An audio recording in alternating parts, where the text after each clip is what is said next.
ఇప్పుడు ఆ అమ్మాయి ఈ ఇంటి కోడలు. అది ఇంటికి కోడలిగా ఉండడానికి 1% అయినా అర్హత ఉందా చెప్పండి.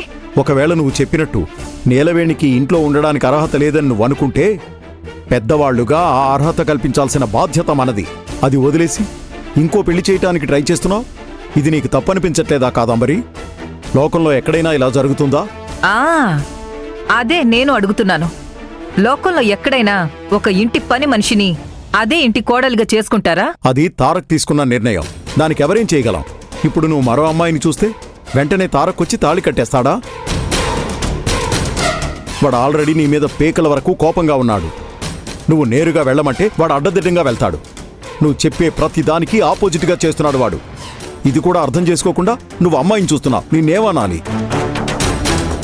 ఎంతసేపు దీన్నే తలుచుకుంటూ ఇలాంటి పనులే చేస్తూ ఉంటే పిచ్చిదాని వైపుతావు. చూసుకో, రియాలిటీలోకి రా. జీవితంలో ఎప్పుడూ మనం అనుకున్నదే జరగదు. నువ్విలా ఆలోచిస్తూ మర అమ్మాయిని చూసేంతవరకు వెళ్తావని నేను కొంచెం కూడా ఎక్స్పెక్ట్ చేయలేదు. దయచేసి అలాంటి చెత్త పనులు చేయటం ఆపే. కుదరదు, ఆపడం కుదరదు. అది ఇంట్లో ఉండే ఒక్కో నిమిషం నా ఒంటి మీద నిప్పులు పోసినట్టు రగిలిపోతున్నాను. దాన్ని ఇంట్లో నుంచి తరిమేసి తారక్కి మరో అమ్మాయిని చూసి పెళ్లి చేసి తీరుతాను. మీరది త్వరలోనే చూస్తారు. అది చూస్తానో లేదో నాకు తెలియదు, కానీ ఖచ్చితంగా ఒకరోజు పిచ్చి పట్టి తిరుగుతావు నువ్వు. అది మాత్రం ఖచ్చితంగా చూస్తాను.